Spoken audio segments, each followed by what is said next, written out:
scheduled council meeting for the city of Nisswa. It is Wednesday, May 20th, 2020, 7:02 p.m.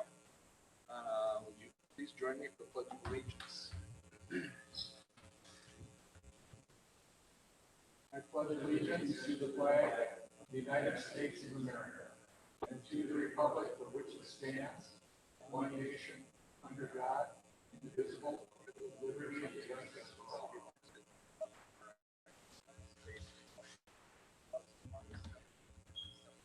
First on the agenda this evening is the consent calendar. Are there any questions on that, council? Not, I would entertain a motion. So move. Second. All those in favor, aye? Aye. Opposed? Motion carries. Next item on the agenda tonight is open forum. It's time for people who have something they'd like to bring forward to the council that's not on the regularly scheduled agenda. So move. Please state your name and address for the.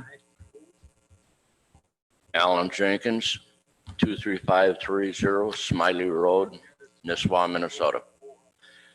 I'm questioning why the meetings are held on Wednesday night, which is considered a church night. I realize it's not going on now, but there's an awful lot of people that I have spoke with that would be willing to come to see what's going on, voice their opinions on subjects. And I don't know for how many years it has been doing this way. I assume prior to this administration, but do you have an answer for that? Why the meetings are held on Wednesday night, which is considered a church night? I realize it's not going on now. There's an awful lot of people that I have spoken. I honestly don't know the answer to that. Gary, you've been And Wednesdays ever since I've been here, and I'm in my 12th year. I don't have a good answer other than it's the way it's always been done, which isn't a great answer, I understand, but. Well, then I'll speak back here if you can hear me okay. What can be done to the ramifications to facilitate the other segment of the people together that would normally go to church on Wednesday night? Well, it would certainly be something that the council we could put on the agenda, bring it up, discuss it, and, discuss a possible change. It just hasn't come up, so there hasn't been any discussion. Sure can. Yeah, one of the other things is that we have planning and zoning, public works, parks and rec that are all on different evenings as well. And a lot of us sit on those as other nights. So and those are Tuesday, Thursdays, Mondays, what have you. So that it's, sometimes you got to spread them out so that they're not overlapping. So one of the maybe another reason. I'm not really sure. It's, who knows if there's even any record of why they did it, why it was done. But if you would like to request that we put it on the agenda, we can certainly do that. Mr. Mayor, I think I'd be making an ordinance change. I think it's an ordinance too.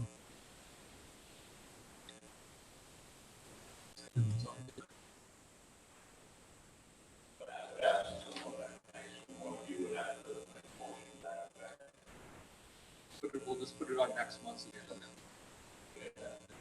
Down there. Okay. Very good.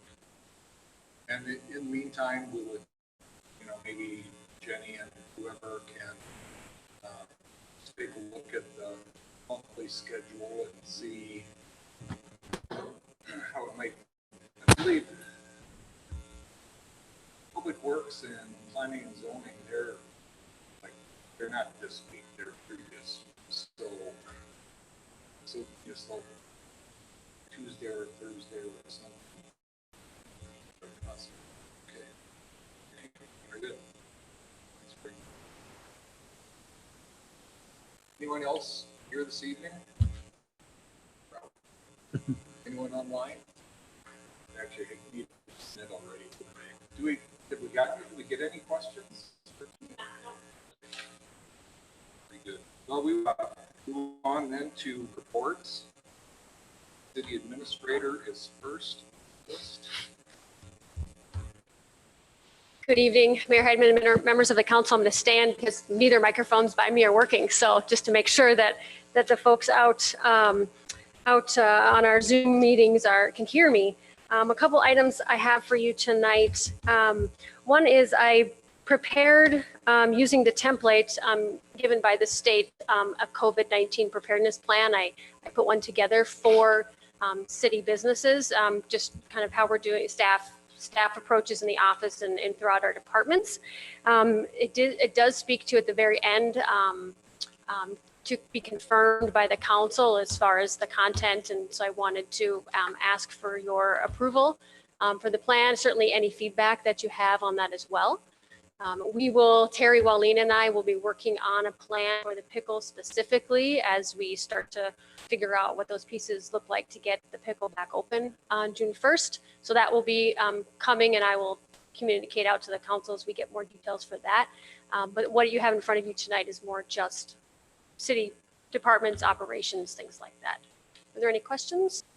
This plan, does the plan as it's laid out, does it work for the plan that businesses reopening need to do it together? Jenny, city under that same guideline and this meet those requirements? It does, yes. It's pretty lengthy and informative. So Yes. that's an assumption. Tried to be thorough, yes. Okay. I will make the motion to approve COVID-19 preparedness business plan as presented. Second. This discussion, Mr. Mayor. If you allow me to get really picky, I noticed that I wonder if you strike COVID-19 out and insert the word pandemic preparedness plan all the way through. This would be good for anything else that comes along other than just COVID ID. Just a point of view that we're already set up. We've got everything in the plan, but it's for COVID, and then something else is different. So I would just suggest making the change in COVID-19 and insert pandemic in its place. It's a great suggestion because certainly this can be used for future. I wasn't sure if the public reading it would want to have kind of the feel good about this is specific for our situation right now relating to COVID. But yes, it will definitely be in the future.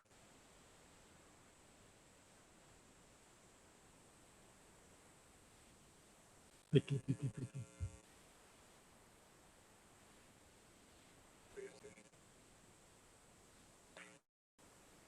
I think maybe what we'll do then is we'll leave it as is, and if when the day comes,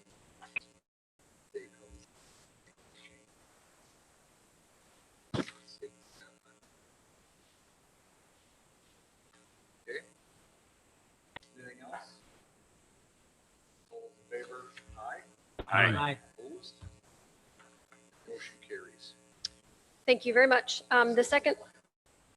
The second item I have tonight is just a budget update for the council, just to at a high level outline the tentative schedule for our budget season. So it's just for your information right now, but I thought I'd give you a heads up as far as what we're thinking for workshop dates and things like that. If there are any questions, yes. I just have a question. I see the first budget meeting for the council is in July. I'm just wondering why we don't have more council input up front. If they're having the department heads make out their budgets and everything else, how do they know what to do unless the council gives some preliminary direction? In other words, if you're just working off a normal, let's say 10% increase, and the council says, no, there's no increase this year, there's going to be 15% decrease, plan for that. That information should come out very early before you go through 2 months on staff stuff and come to us and we have a different idea. I was just wondering how the rest of you felt about that. I believe as well that some earlier input would be very appropriate. There's kind of a chicken and an egg in there as well. And even by mid-year, I'm not sure if the honest, myself, do not know how well each department knows what their needs might be for the next year. But I'd certainly agree that some earlier input would be wise. How exactly we put those things together, I don't have a vision for it, I just have an idea. I mean, do you have some, Well, thoughts? it- I was just gonna, what I was gonna suggest, do you have some thoughts to maybe get together with Jenny about? Well, I think when you're talking budget, I think the whole council has to give a direction, not just one person. It doesn't work that way. But to have staff go through roughly 2 months of working out a budget and everything, and then coming back to us and say, here it is, it's a 5% increase for next year.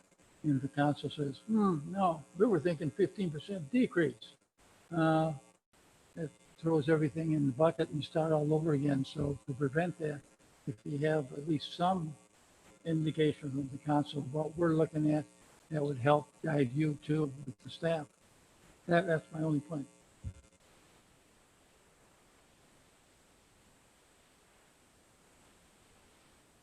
We certainly, there's a couple of options and I don't want to jump in too quickly. If there's other comments or? I was just kind of trying to picture how that would work.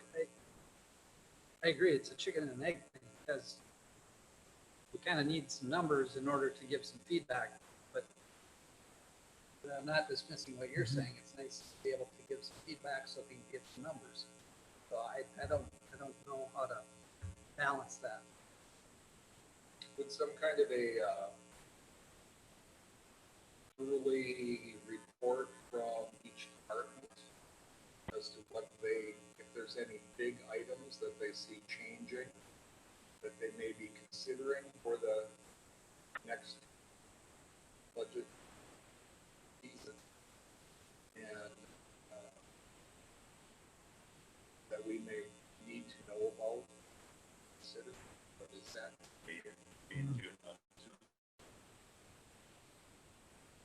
Well, I noticed that the July meeting is a half an hour before the regular meeting, August a half an hour before the regular. That's only an hour that I see listed on here. I don't think an hour is enough time for us to look at budgets. It's an hour before each Before, yeah. 6 each o'clock, month. which is an hour, and then 6 o'clock. Yep. Yeah. And certainly that can be earlier, and we can have a workshop in June. That was going to be one of my suggestions. If the council wanted to just give some initial feedback, maybe that's a short meeting. Certainly, historically, the staff has presented some initial figures for you to consider, but I certainly want you to have time to give feedback and allow us to, work through the process. Would you be so kind as to check with a couple of communities just to see what their initial starting process is, to see if they have, if somebody's doing something that might help out, or does that not seem like you'd be able to get good information? I'd say most communities probably approach it as a draft is presented to the council. But certainly we could schedule something in June, even at 6:30, just as a high level discussion. Could put a few things together. Something I think that might be helpful is, because of the strange year that this will be, is to have some sort of a look, maybe by June or July, what things are looking like with the business that the city is involved with, pickle and spirits, and then to if there's some heads up about what would be on next year's budget for purchases, what scheduled purchases there might be, any other things that would be unknown. And I would love to have had this discussion. I mean, I'm glad you brought it up, but I feel like it just kind of got dropped in on, it's like boom, and I'm like trying to figure out. Well, I'm just thinking that this is a strange year. the pandemic and a lot of businesses aren't opening and it's going to be tough paying taxes next year. And I was thinking that we could do our part here by saying, giving direction to staff, now just use a number for discussion. Tell them that we want to cut 10% from what we're doing right now in levy. And to make it the difference, we have the unallocated funds that we have. What a better time of the year to use the unallocated funds that we have for emergency use to fill the void, to help people out in paying taxes because people are out of work. They aren't going to have the income to pay their taxes. I think we have to take a look at that whole thing. We do have the capability of lowering our tax rate, but still using the unallocated funds if that's what we want to do with them. Things like that. That's what I'm thinking. Well, I certainly can come up with some ideas and maybe just work with the council over the next few weeks to get something lined up in June or early July or something like that, if that's fair. And certainly if you think of something later, let me know. That would be great. And I think it's certainly worthy. Yeah. Make sure that we're having discussions early enough that it includes the conversation. Yeah. You know, opposed to doing a lot of putting budgets together and then starting to have that discussion. Certainly. I think just bringing it up tonight was probably a good idea just to. Thank you, Donna. A couple other updates. Crow Wing County is looking to change their recycling program. We've talked about that a few months ago. They had a presentation, their county land services staff presented to the county board yesterday. Yes, it's yesterday. Just some options. And so Tom and I will bring those options to the Public Works Committee for consideration, for discussion, and see what we want to do, if anything, even presenting to the county board if the city wants to partner in some of these changes that are likely occurring. So you'll hear more from us on that. I just wanted to let you know that they are looking to make changes, and so we'll need to adjust and kind of determine how much of a stake, mostly financially, we want to have in that. I'm a little just wondering about the break order. I mean, I'm not totally convinced that going to the Public Works Committee is the place for an commentary. But to me, it's like that's something that the council should do. But together. I think it's the right place for it. Where I know what the county talked about in the past, I don't know what they brought up at this last meeting, but it looks like if they're staying consistent with what they've said in the past, this law won't have a recycling area. Unless perhaps they want to partner, if that's what they're thinking. If we want to partner with them, then it's a question of, do we want to have one? Where would you want it to be, etc. It's going to fall under the Public Works Department to maintain it and help keep it clean and keep it monitored and keep it secured if that has to happen, so we don't end up with all the illegal dumping that's happened in the past, etc. So I think the Public Works Committee can vet all that stuff. Council doesn't have to waste its time, per se, sitting here going through all the multiple options at a meeting, or even having a special meeting for it. That's what the committee's designed for. That's my opinion. You know, being mainly a financial matter, that's where I see the difference. Like, if the city decides it wants to move forward with one of the options, then going to Public Works to say, this is what the council's thinking. How could this be? That's my, but I want to hear what everybody has to say. Because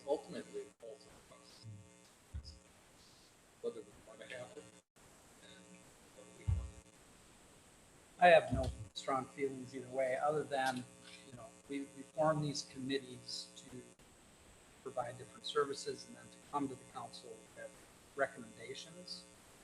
In general, we trust those recommendations. But this particular matter, I don't know. So let's, 50-50. sure, so let's take, send it to a committee, and the committee comes back and says either, yes, we want it, and this is the option, the city goes, no, we should work. Or they come back and say, no, we don't think we should do it. Council says, yeah, we should. That's where I think the guidance comes from council, then they take it and put it in. But again, it's my. Well, we have a committee structure to handle issues, and I think that generally speaking, they probably should go through the committees we already have established. On a rare occasion, when it's something special, it could come here, but I think normally it probably go through Public Works or whatever, normally. So I would say, but isn't this that more money? I don't know what this is going to cost. I think that's something the committee can do faster and maybe a little more, prior to having an actual meeting on it, the committee can sit down and people that are on the committee, the public works director, and that can sit down and look at, okay, working with their county counterpart, what exactly is your proposal? How much of this are we going to have to take up?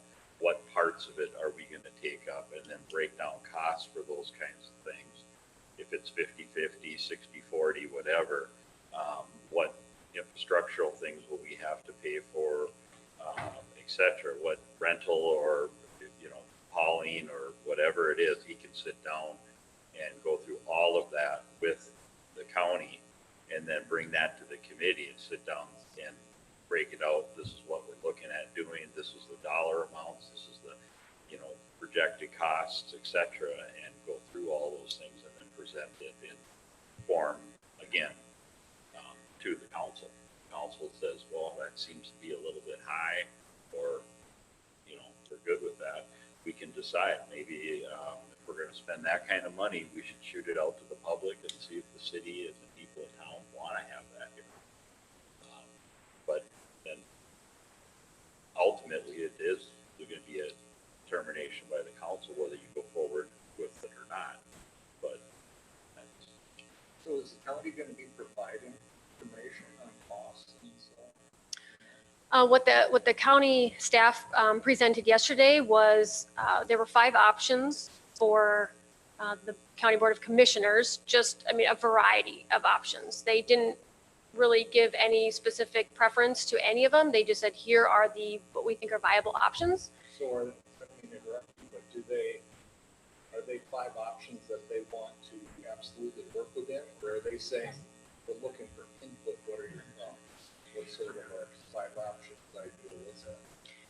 I think that from my understanding or just watching the meeting, that they are looking to make decisions within this summer, probably at some point. So we definitely need to get feedback to the county, but so I don't know that there will really be any more options than those presented. I didn't get that impression anyways, but I don't think they were certainly 100% set in stone. If we came to them with some really great idea, they'd probably listen to it. But I think they are looking to have the county board give them direction on one of those 5. But do they have any costs? No. Or do they just have ideas? Thank you. Their lens was more their recycling fund balance and what would those options do to each within those scenarios due to the fund balance. So that's what they're looking for. How long can they make those funds last given different scenarios? What funds are those? Are they state funds or Yes. county coffer? Yes. They're both.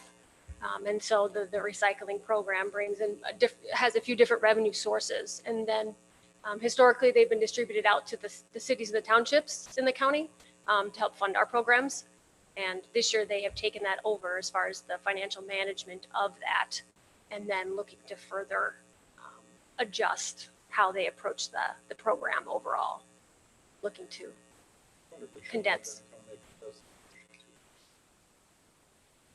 Certainly an option.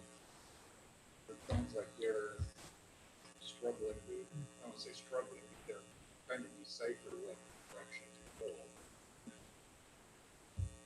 They have a 8% they're not thinking about getting out to different parties involved in discussion about it. Would you like me to ask someone to come to our June meeting, and we'll start there? Is that anybody else? Okay. Sure And can. if they had any idea on costs. And one thing that I'm always cautious of with any other entity is county only runs out of money if they set their budget. In the end, it gets paid for by the people in the county. So it then gets into, did they just raise their budget, take care of it? Or, you know, or are they more concerned with protecting their budget so they look good or whatever they may be, and then pass it on to the others? And I think there's some realism there. From their perspective, on the other side, if a city or a community has some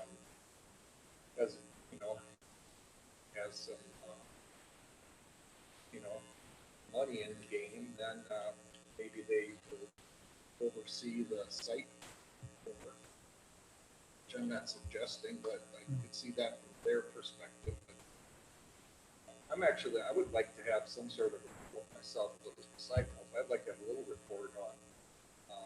I understand why, but why with the metals, scrap, metal recycling, you know, it'd be nice to have some sort of report on exactly what the issues were and if there's any way to correct those, so on. But that's a thing.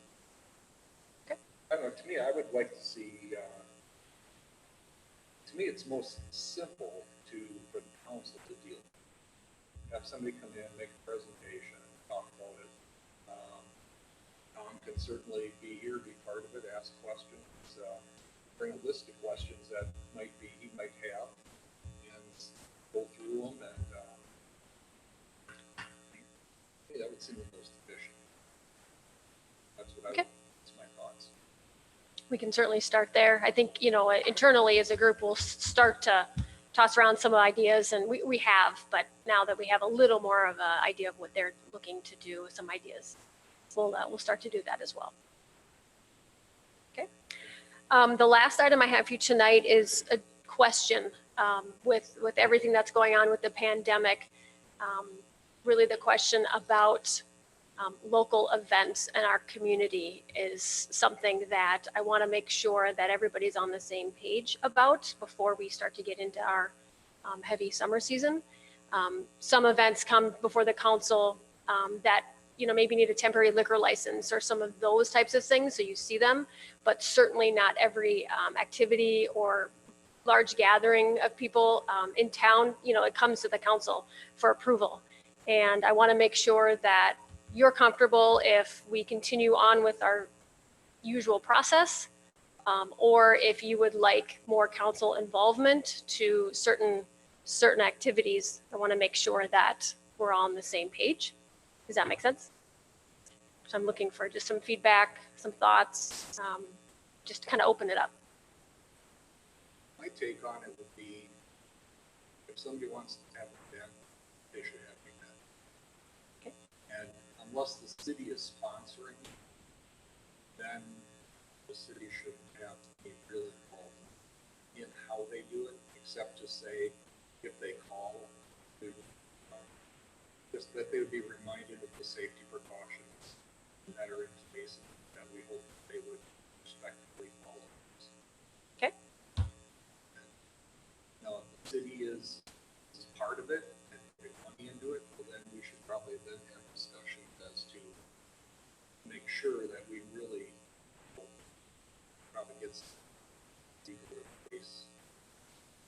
Insurance coverage, all that good stuff. Yes, absolutely. Yes.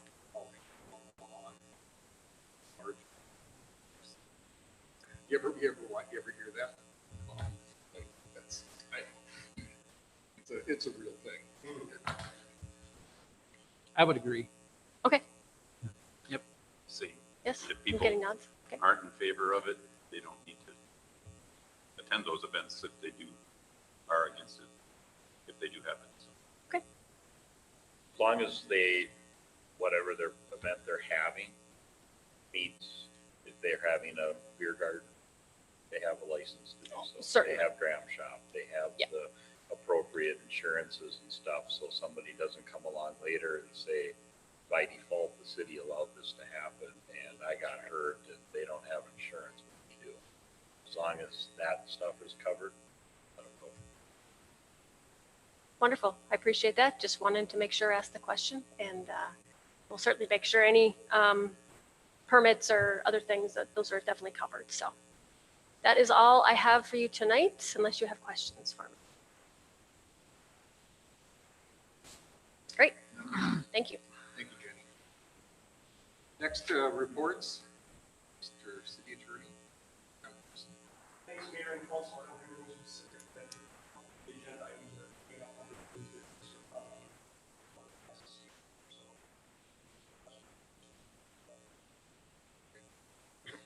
Pretty good. City Engineer. Maybe. Similar item, under new business that we'll talk about there. Just an update, reminder that the wastewater permit, we can give up comment period and Monday should be for, like Amanda at the MBCA as part of their comments. I don't expect any of the after those, that will do that. So with that, discuss the plans that here, that approved, and you'll have final information to review the plan. So, the tentative schedule would be probably to come to the council at the regular, at the authorization, for, proceeding with public bidding of the project. So I do have a call scheduled with, Mary Jane Schultz with the PFA tomorrow at 1 PM, just to review, everything that we've got in place. The city has, finalized their land purchases. Those are not complete, so we're just going to update and see if there's anything the city needs to have into the PFA, as they proceed along with this schedule that's proposed. So that's everything I have, unless there's questions regarding those. Thank you. New business. Item E1, council discussion regarding support for NISWA businesses.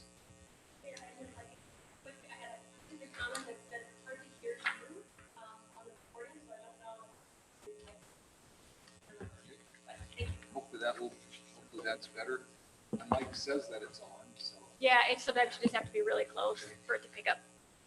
Can you hear me through the microphone, or through the speakers here? It's really quiet. Is it really? Yeah. Okay. Is that better? I don't think it's working. The blue light's on? Yep. Yeah, but Oh. as close as, can you hear it in the speaker? Okay. Okay. Oh, good.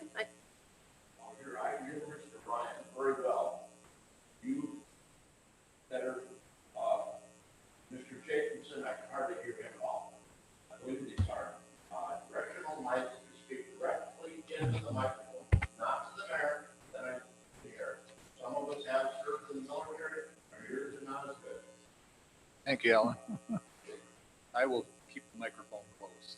If it seems like it's really quiet or if I need, and I'm talking loud enough, maybe I'll take a look at it. If I'm talking quiet, maybe we'll have to do something different. Okay. Because I know, I've noticed when John's talking, I can hear in the speakers pretty well. When others are talking, I don't hear it as well, so. So yes, go ahead. Oh, E1. You want me to take E1? Sorry. Yeah, I think you were Yes, going to start out. And certainly. we got sidetracked, so. Certainly can do that. So I have provided the council with now 3 options or resolution drafts for your review. Over the past few weeks, as you probably have seen in the news in various places, that we have communities passing resolutions to varying degrees, either just wanting to show support for local businesses and continuing to ask for the reopen of businesses as soon as possible, to declaring communities open for business, that type of thing. We've also received a few public emails that came to me for the council. I provided those in your packet as well. I'm asking this topic to be on the agenda to get some council feedback. The most recent addition that I had provided the council from this morning was what the Crow Wing County board passed yesterday at their meeting. Very similar to the other two, but certainly also in different lens, really speaking to being open for Memorial Day, those kinds of things. So I wanted to just provide the information to the council. I know a couple of the council members have also requested this to be on the agenda, having interest in having the conversation. So with that, I will open it up to the council. Certainly can help with questions, just wanting to provide some information. I guess one question that I have for the council in general is to get a feel, are we looking for a status quo proposal? Or do we want to do something that is slightly stronger? Because as I read through these, it's always like, yeah, we'd like to see open, but don't count on us. Well, I think we always have to be careful. When we were sworn into office, we said that we were going to uphold the Constitution of the United States and the state of Minnesota and the laws that are pertaining there too. That's not the precise language, but the idea is there. I don't think that we should be saying to people, go out and break the law. I don't think that's our responsibility to do that. What we can tell people, if they have a conscience and they feel that they need to do something, it's up to them, but it's not up to us to tell them to go and break the law. They have to decide that on their own. So I think we have to be very careful in what we tell people in these resolutions for that matter. Thank you. I mean, I don't disagree with the intent. I think it's okay. In fact, I like the county one a little bit better than the other two. But I think it gets the point across that we're not advocating breaking the law, but we're saying if you have a conscience and you feel you have to do what you have to do, it's up to you. I agree with Don. I think the county's resolution is probably the one I am in most favor of. After businesses started opening up on Monday at 50% capacity, it almost makes most of this a moot point until it's all completely open. What's 50% capacity? Nobody really knows the guidelines for that, if it's fire code or what. But it's, obviously with the remaining hurdles that really impact us are the bars, restaurants, resorts, salons in Nisswa. I've talked to a salon owner personally. She said, even if you guys do say I can open up, I'm not opening up because my license can get yanked by the state because they control my license. I could lose my insurance. So, I think the strongly worded letter of support of our businesses is kind of the way I'd prefer to go. And speaking with our police department as well, that they told me Craig told me that he'd have to support the governor's orders. And so I don't disagree with that either, and I feel personally, on a side note, I wish it was all done and open completely. That's my opinion, but we're here to do what's best for the city of Nisswa. We're here to do the best for the city or the best Or the city and citizens of Nisswa. That's two different things. So I want to know which perspective you're Well, you can do both. I think you can feel both of the same.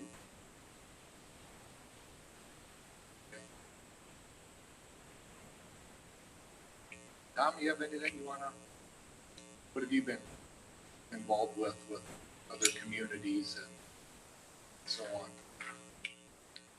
I've been encouraging some variation of the strongly encourages the governor to take action version. And I had seen the Crow Wing County version. I just saw it now.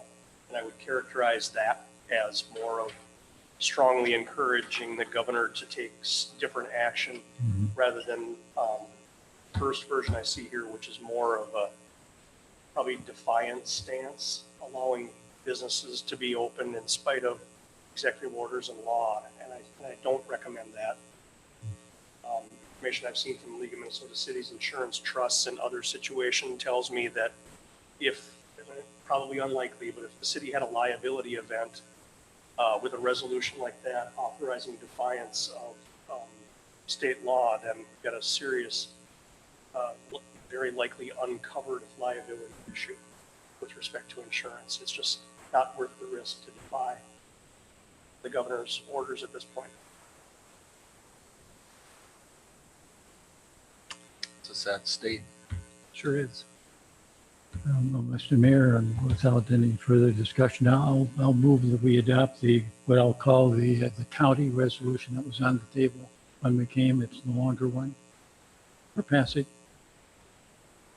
I will second that.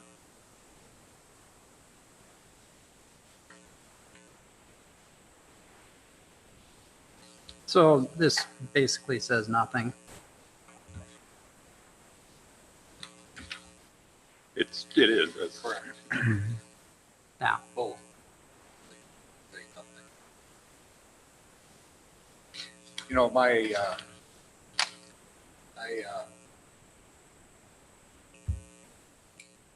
guess I look to the Constitution and not to governor's executive orders, whatever it may be called.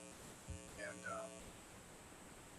I strongly feel that he has no right to put people out of business. Well, Mr. Mayor, I disagree with you there that the legislature, both the House and the Senate, a while ago passed the law, which was signed by the governor that gave him the authority to do what he's doing. Now, the legislature can rescind that law, but they don't have enough votes to do it. So my point would be that if they really want to change what's going on, you get your legislator to introduce a new law, get it passed, and the governor to sign it that takes away that power from him and gives it back to the legislature. That's the way to do it. I know it's kind of a messy way to do it, but he does have the authority through action of the legislature to do what he's doing. I disagree with him and everything else, but I think he has that power to do what he's doing. Is there a date when that executive authority runs out? This got extended 30 days last week, right? Yes. Yeah. Yeah. The legislature extended it for. He did. He has, I He believe, has, June 12th is the believed end to that. That is what I've heard, but that certainly. I It think was it depends. expiring and then, yeah. Right. He extended it. Probably under the power that he has. Yeah.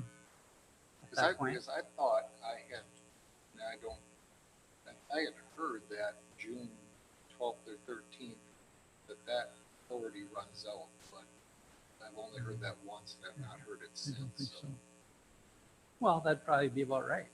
Because if he extended it 30 days just last week, that would take us to about June.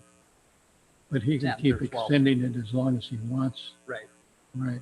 He has authority to do that. Because the initial one was for 30 days and then he extended another 30 days. Yeah. I don't know. I mean, I think this resolution is pointless. I think it's worth the paper it's printed on. It basically just states we recognize the governor. And I don't know what we're even saying.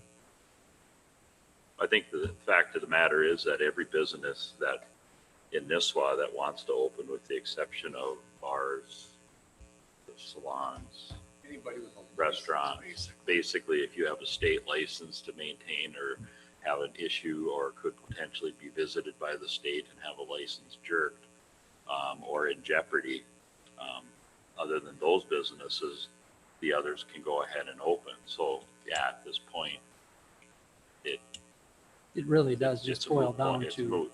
right. But I think my personal opinion, just for the record, is this whole shutdown nationwide was a joke. It was absolutely ridiculous. It didn't need to happen, and it shouldn't have happened, but it did. We were all told it was going to be 2 weeks, I believe. And in here we are. Minnesota for sure, it's gonna be 2 weeks. Well, and here we are. So they've got their hospitalization plans and everything ready. Should just get it open and let it roll. That's my opinion. But we don't have the authority to tell people, yeah, it's okay to open without what the Tom just said. Now, we hold some culpability potentially. And that could eat up that surplus fund really fast. So so probably I think, one of the big questions I think is that businesses have is who's going to enforce it? And so in the Nisswa city limits, is our Nisswa City Police Department going to enforce? And I think that's one thing that we can give direction on. Yeah, the other thing though too, you saw what happened to the bar owner in Avon or Albany or whatever that tried to open the other day. I mean, Attorney General got involved. Well, even in Pequot, over the weekend, when the VFW or the Legion tried to open up, they got a call from the state, say, you open up tomorrow, you get a $25,000 fine. And Per day. The issue is that, what it boils down to is we are not standing together. We're watching somebody do something and they get tackled. If every bar and every restaurant in the state of Minnesota opened next Monday, it'd be pretty hard for the governor to enforce that and keep his job. Mr. Mayor, there is a solution to this whole matter. It's called elections. And get out and vote. If you don't like what people do, you vote them out of office. And that's the ultimate hammer that we have. But right now, all we have is a resolution basically telling the governor we're not happy and not to do what he's doing. I'm sure that'll change things. Yeah, I'm sure it'll change things. But other But in than the that, meantime, I mean, I would love to say, people, it's up to you. Do what you want. Mhm. I think that's the way it should be, but if that somehow opens the city up to liability, then I don't know. And I'm completely on board with all your guys' personal feelings, but it's, as a position that we're in, we have to look at both sides of it. Personally, I think we should have been open weeks ago, everybody. Mhm. But it's talking to Tom, talking to Craig, talking to whoever, there's a lot of different things that could go wrong. It probably won't go wrong, but it could.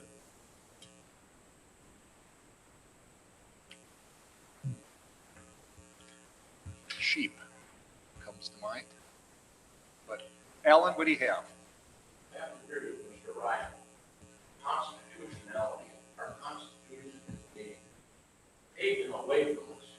What are you going to do today, whichever, I'm going to play politics on this, whichever governor it is, comes in the chief, your kids. By the way, I'm more concerned about getting Lyme's disease than I am coronavirus.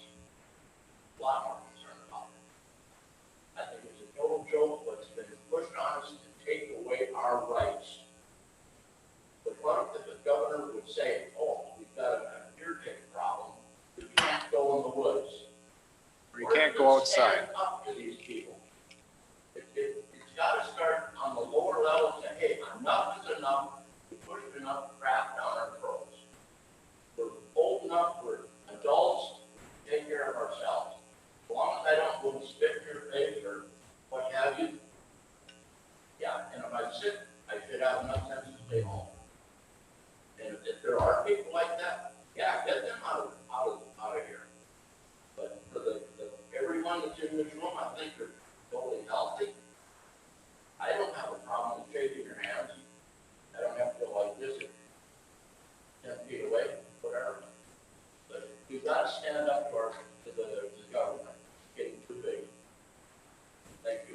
Thanks, Alan.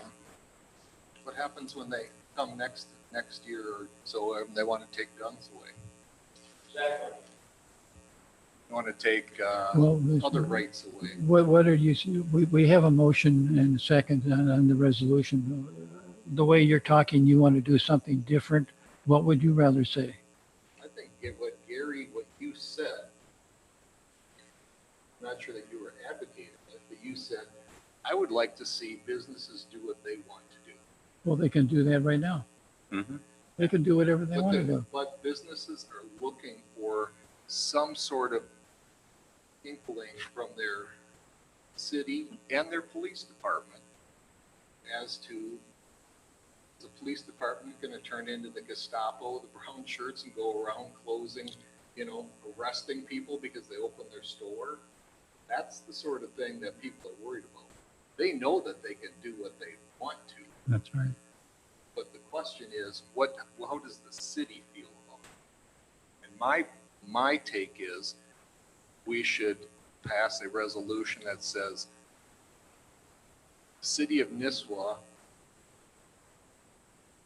supports its local business and businesses, and if they so choose to open, we won't stand in their way. The only problem you have with that, Fred, is that if the There's all police, kinds of problems. the only problem you have with that as far as the police department goes is that if the police department are instructed to enforce a law that or rule or regulation on the books, they are compelled to do so. If they refuse to do so, the state could potentially look at that as a malfeasance issue, and you have people that could be losing licenses and their livelihoods. So the city doesn't have the authority, the council does not have the authority to force the police to not enforce the rules and the laws. We can't do that. It's interesting, though, that many sheriff's departments and police departments have made public statements that they will not go after businesses that are open. Certainly, they're going to do everything else that they normally do. but And that's what ours has said too. that's not what I just heard. It's not what I've read in what was printed in this email the other day. Didn't say that. That's how I read it, that they weren't going to be the business police. The point is, it's a real simple solution. Fine, don't do it. One phone call to the state patrol, trooper comes in and does it. Done, finished. There's nothing the city can do about it. Or deputy has to come in and do it. Either one. But that's then up So- to another department But outside of the city. the only businesses that can't open right now are ones that even through Mr. Hoff's own admission, we're saying, some people are saying, I'm not going to open because I have a license I have to protect. If we wanted to do something in defiance of the governor, we all should have done this. Everyone in the state should have been doing it after 2 weeks were up, but we waited. Everyone is,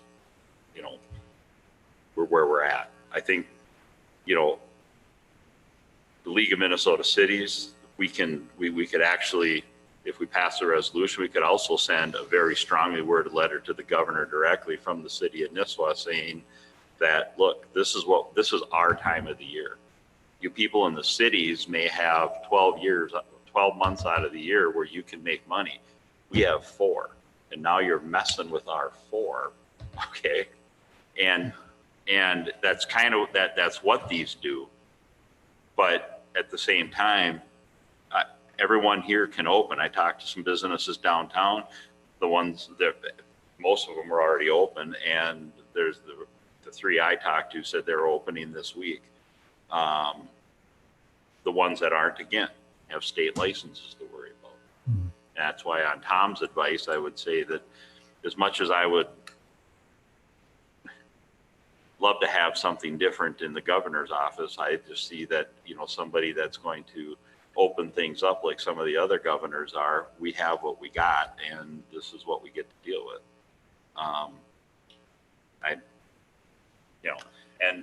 To another thing that you did say, we do have an obligation to the citizens of the city, but we also have an obligation to the city as a whole, that we don't wind up somehow working ourselves into a lawsuit if we can avoid it, or we don't work ourselves into some kind of a liability issue. We have an obligation to stay out of that as well. So So the other communities in the state of Minnesota that have already done that, I don't hear any lawsuits happening.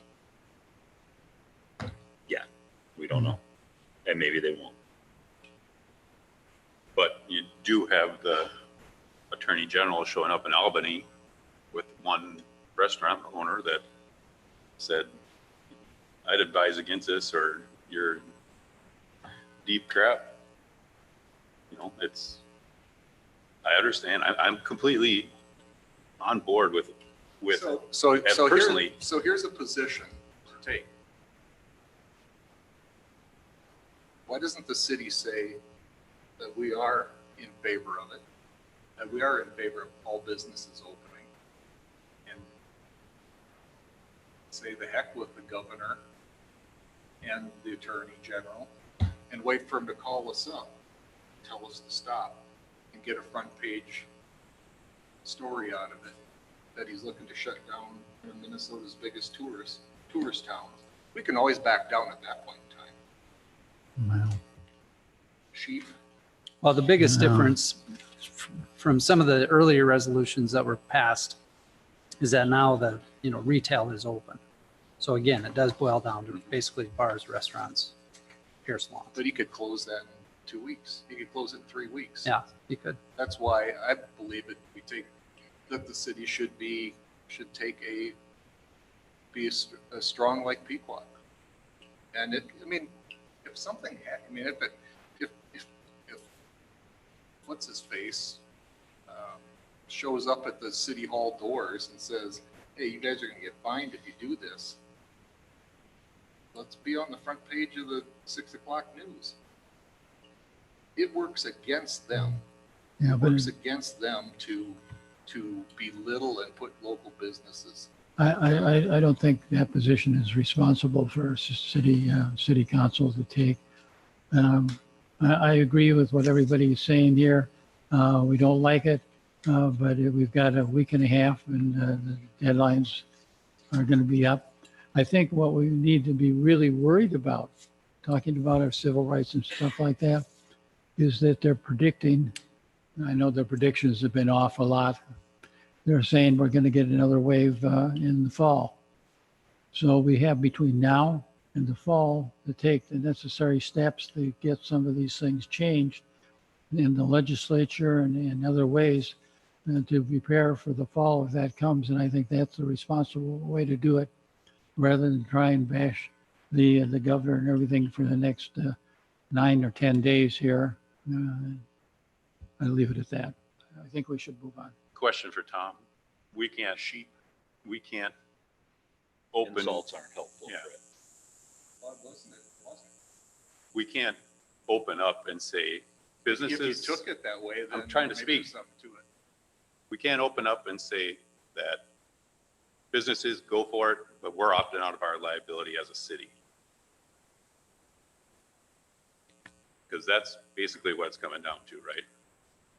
Say it again, Mike. If we, hypothetically, if we said businesses, do what you want, if you're a business underneath one of Governor Walz's orders to remain closed at this point, or that portion of your business to remain closed, i.e. inside dining or a salon, if something happens, the NISWA's liability is not part of that. That's your own liability. But to do that wouldn't relieve the city from liability if something happened as a result of a resolution that caused people to act in a different way in defiance of a state law. You can't dismiss that liability by writing in a resolution, do what you want, we're not going to be liable. That doesn't control that. And I don't know this because I haven't scrutinized your city insurance policy, but could very well be voiding the coverage by taking action that you're talking about taking. And again, for as much as it matters, I agree with everything I've heard here. And it's tough to give advice like this to say, don't do it. But the advice is don't do it.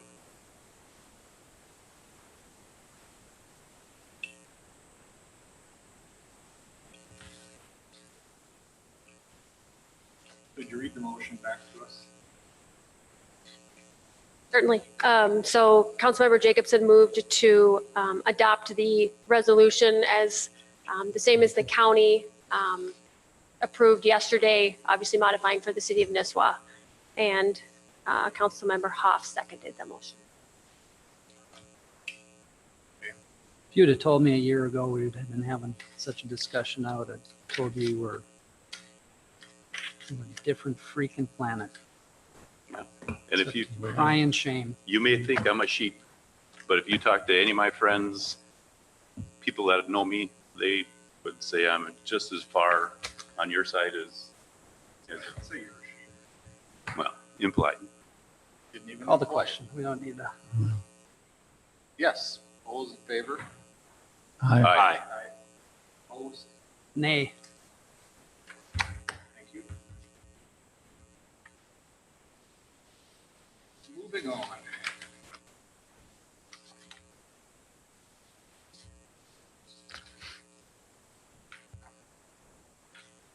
Recommendation to promote Todd Smansky as police sergeant. I guess myself, after being aware of an incident that he's had with a citizen that not handled all that smoothly, I'm not sure that I want to vote in favor of this.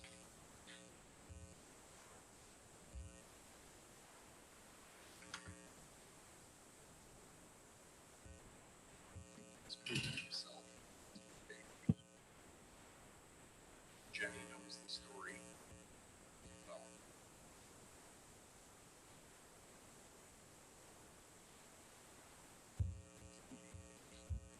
I think there's some growth that needs to happen. I haven't heard what you're talking about, so I don't know. Either way, I mean, I don't think this is probably the Probably not. right. We shouldn't be Um, just discussing that here now. So I mean, I'm just sharing my, based on what I do know, and that I can't. Who's recommending Jenny and who is on the committee? The committee was myself, Tom Blommer, and Matthew Hill. Chief Taylor was present during the interviews, but we were the ones asking questions. Was the vote unanimous or not? Yes. Did the incident happen on before April 28th or after? Before. I would like to see at least a year where that particular person would be up for such a. As we look to move people up, they need to be of the highest standards and professionalism. And it seems that that's maybe not quite there yet. Now, if it's just a matter of putting somebody in position, that's a different matter. I think as a city, we need to be very careful as we promote people because once they're promoted, can't take it. Since I don't know what the mayor is talking about and some others don't, and it's not appropriate to do it in this venue right here, would it be appropriate to delay this for 1 month and get the background information to us so that we can understand? It would have to be a closed meeting. They have to be a closed meeting? I don't know that based on the circumstances, and I'm trying to be selective in my comments. I am aware and was involved with that. I don't know that that's appropriate for the council to be. It certainly wasn't, a serious issue. I'm trying to use my words. There's certainly a probationary period. Was there determination made by was the matter investigated and was there a determination made?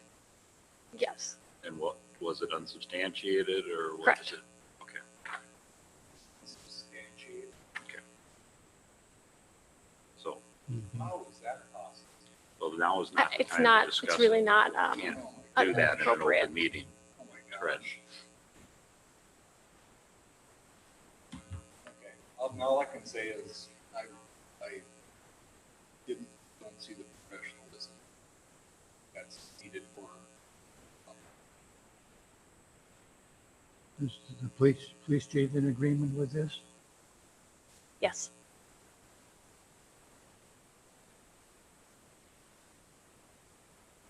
I'd make a motion that we table it.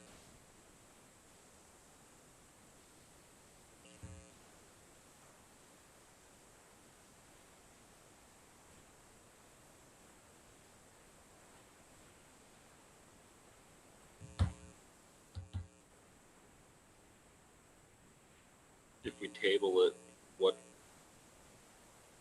are our, I mean, what's the purpose, I mean, if we table it, then till June, like Don suggested. If there's been if it's whatever this, I mean, put together an interview committee, it was a unanimous decision, supported by the chief, the department head. How many people knew about the incident that were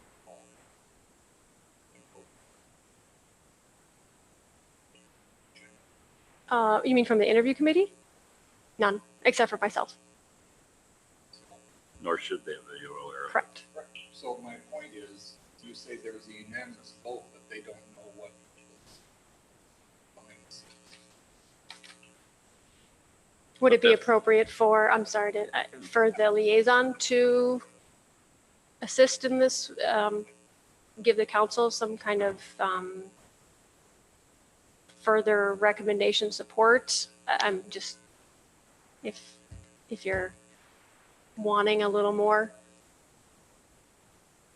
Well, since some of us don't know what went on, my question about the committee and the vote is unanimous, and then you said that whatever happened was investigated and found to be unsubstantiated. Yep. So it's been investigated. I'm sorry, I didn't hear you. So it has been investigated Yes. and found unsubstantiated. Yes, Who investigated it? I'm struggling. Tom, help me out if this is, Wrong place, wrong time. So we have a wrong place, wrong time. Nobody who voted on it knew of any incident. And we are trying to determine whether it's right to vote. I don't see how anything is.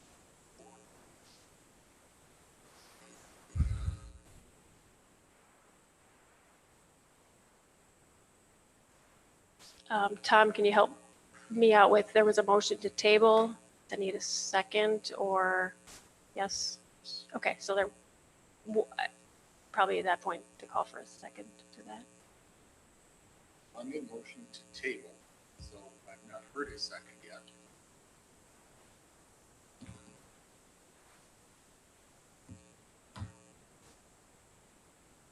But to the extent that I can, I mean, I think you've heard plenty enough to know that this is probably not as easy as it seems on the surface. If the people who voted, were there other applicants, There were 3 internal candidates. internal? Did we seek any external candidates? We did not. Really? Why would we as a city not seek external candidates for the position? When we want to hire the best. Then we have, I think, a lack of experience, maturity, and professionalism incident that the people who were involved with making decisions didn't even know about. This adds up to be wrong.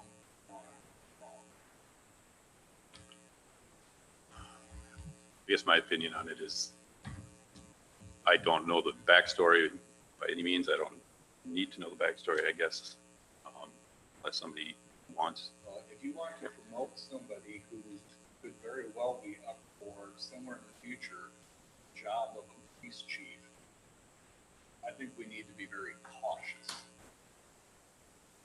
I don't disagree with that, but I also, if said incident, which I know nothing about, was investigated and deemed to be unsubstantiated, then we also have a trust in our personnel to make sure that those things are looked at. I would like to know who put their name on the signature line that says it's unsubstantiated, because I know for a fact it's substantiated. There's no way that it can be, whoever made that determination is either biased or foolish to say that there was not at least. We should not be discussing this matter about personnel issues like that you're discussing and making assumptions and I'm comments not that you're. making assumptions. You should not be making any comments about personnel issues of this type at Then we this shouldn't be meeting. voting on it. We can't discuss it and there's an issue, we should not be voting on it. No one on an interview board has the right to know what is in that person's personnel file. Unless That makes a There's- really great hiring process. I'm sorry if you don't agree with the law, that's how it is. I cannot open up a person's personnel file to an entire hiring committee and say, go over this, and have that in, you can't do that. But what we can do is we can either table or we can say, let's continue to see what else might be out there. If we haven't even gone outside of our department, outside of the city, we've done an injustice right there. If you go outside the city, based on the number of employees that the police department has or is allotted, and somebody from the outside comes in, then the least senior officer is gone. Or you increase the size of the department. Well, I'll try something. I'm all about having the best people. I'll try something to get off a dime here so we can move one way or another here. I'll move that we accept the promotion of Todd Szymanski under the conditions for salary, et cetera, as listed in the letter. And if I get a second, if we get a vote, then we'll either go one way or another here.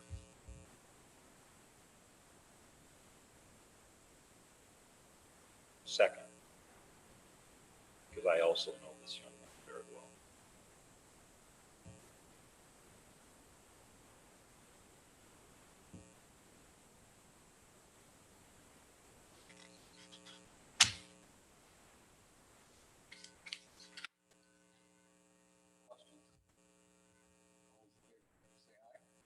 Aye. Aye.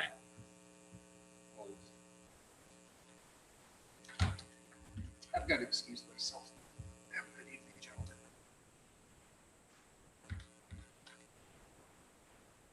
John, over to you. Gary?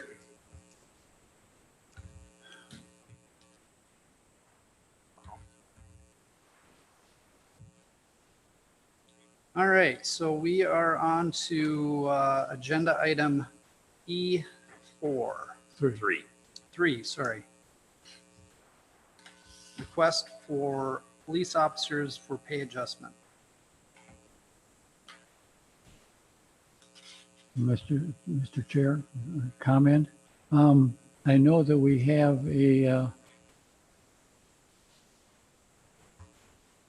what am I thinking? I've lost the word. We have an agreement with the police officers, not just the police officers here, but the whole union. And we've gone through extensive negotiations to get that. And when I read this, I thought, what we're doing here, if we approve this right now, would be to abrogate the agreement one-sided. I don't think we can abrogate an agreement on just one-sided.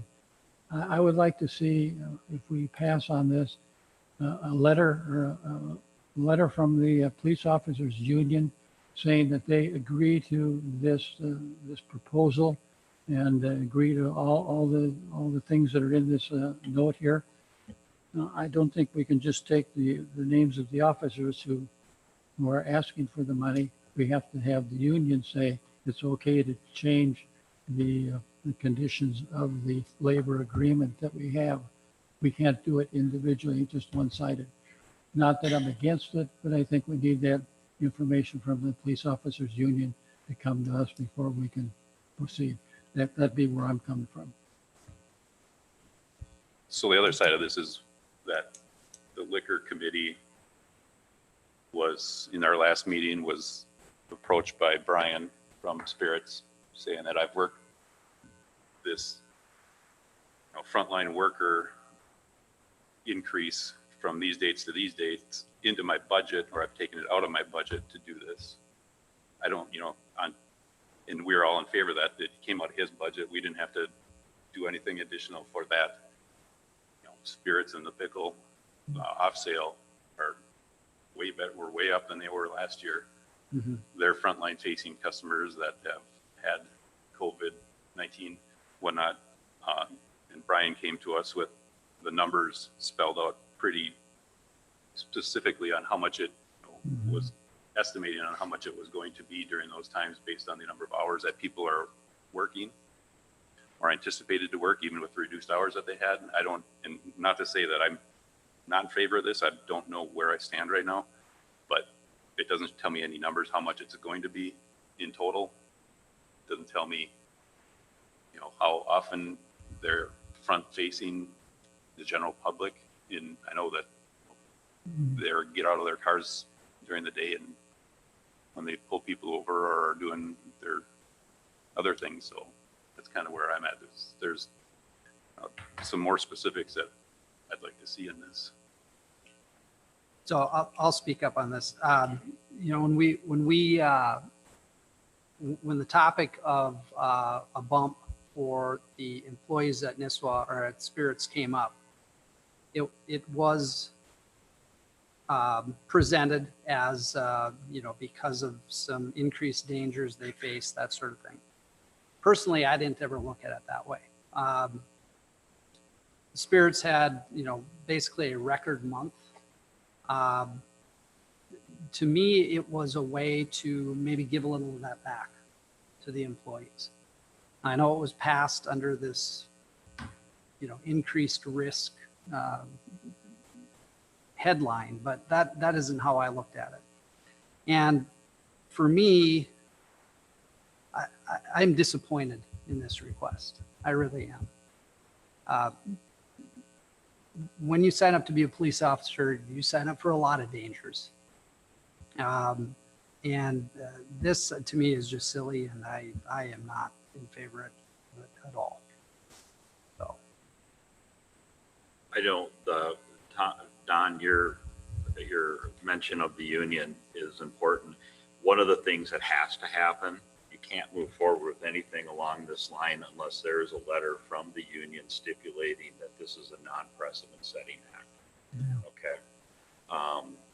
Unions do it all the time. You suspend contract language when you find yourself in a shortage of people or overtime or whatever. I could go on. I've been involved in that myself as a union steward where we've agreed to do that.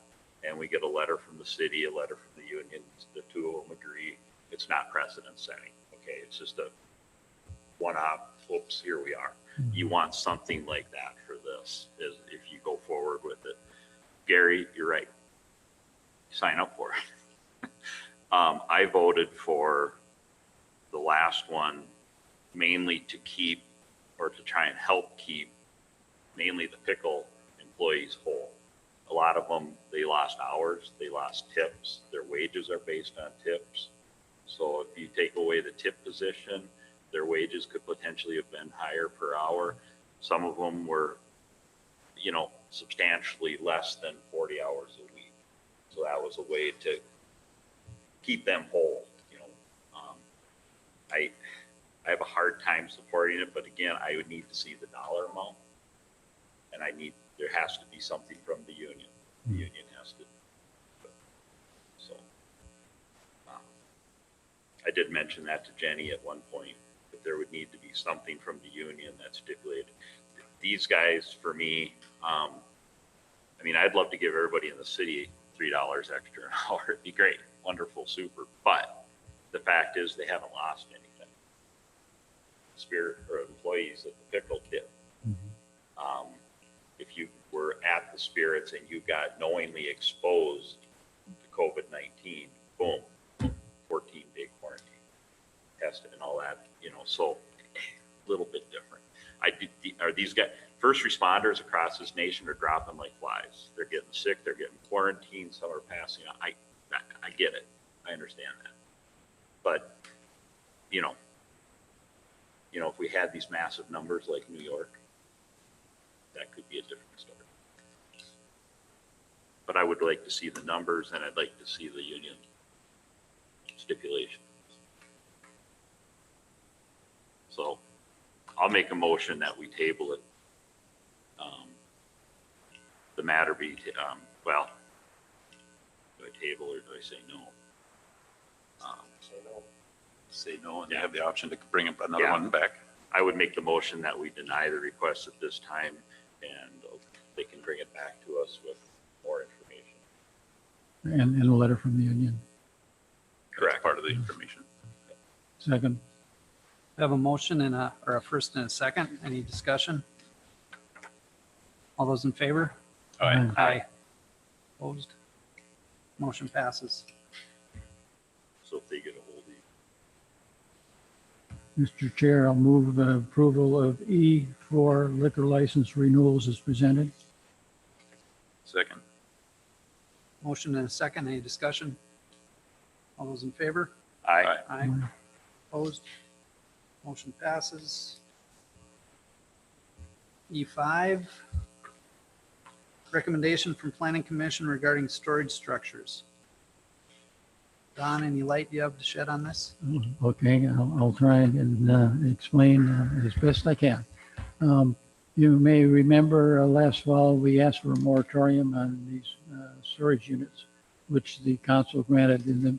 Since then, the Planning Commission has been working on trying to cobble together some language that would allow storage units and look at sizes and locations and what districts they could be in.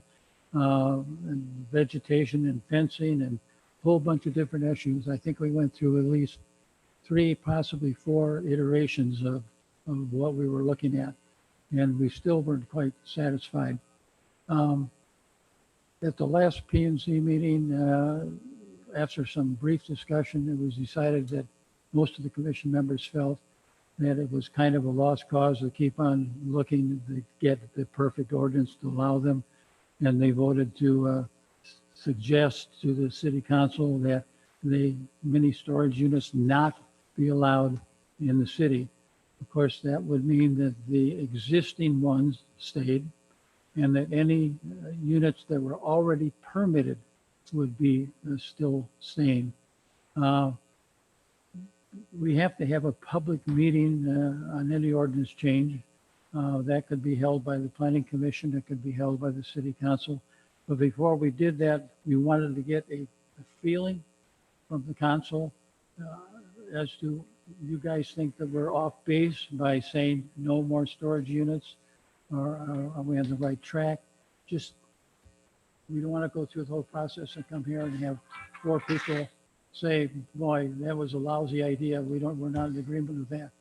We're not asking for your approval, but we're just asking, is anybody very definitely against us going ahead with the public hearing to say no more mini storage units, subject to what the public says at the meetings? Are there any currently on the, The only ones that haven't been built are, I think, 2 buildings behind Wendy's that have not yet been built, but they've been permitted. Other than that, there's nothing going on right now.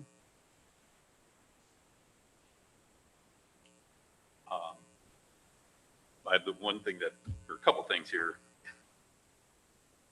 When or if this does get brought up, I would hear it says prohibition of storage units. Mhm. Prefer to say commercial storage units, because I'm a resident and I can't build a storage unit on my property. Right. I've got a full shed or what have you. It kind of gets. In the ordinance change, we'll make sure that the language is correct. Right. The other thing I have an issue with is any entity wanting to come in to do business in the town they should be given the right as long as they're following our ordinances. And we have the ability to set those ordinances.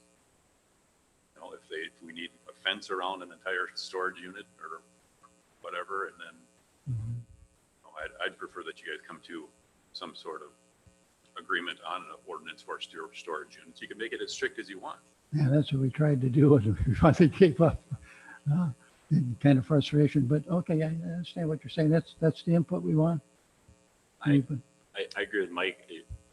I think one of the problems I see is especially with people that are converting their cabins into year-round homes still, and they move up here and they got all their toys, but they can't build a bigger garage. They can't. Maybe they're maxed out on their footprint on their lake property. Where do they put everything? And you know, if I have the ability to build it so it's hidden and you know it's not visible, that is the problem we ran into. Is not hidden and not visible. I can, and I can understand that, but I don't. Tough, insurmountable. So we've got two votes here to kind of keep looking. I would think- agree. Okay, that's what we wanted to know. Thanks. Where does he get along? Something. Okay, so moving on, agenda item E6. Recommendation from Public Works Committee to approve cross-jurisdictional road maintenance agreement between Crow Wing County and City of Nisswa. Mr. Chair, I'll move the cross-jurisdictional road maintenance agreement as presented. Second. The first and a second, any discussion? All those in favor? Aye. Aye. Opposed? Motion passes. E7, accept bid from Knife River for 2020 street improvements. Get Mark the board. What's that? Yeah, Mark, do you have any comments on this? Here, everyone. Let's say the city, last week, for the Island, received 2 bids for the 2020 street improvement project, which is Hazelwood Drive and Smiley. Road that didn't,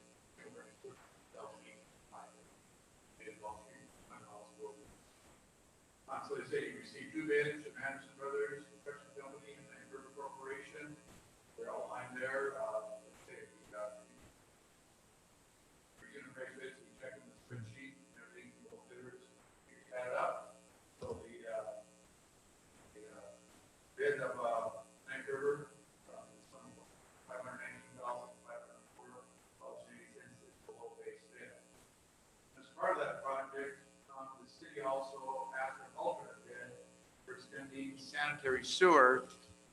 Sorry, Jenny. Extending sanitary sewer south of Lower Red Lake Road along Hazelwood Drive. You have 13 properties. Some are developed, some are not along that stretch.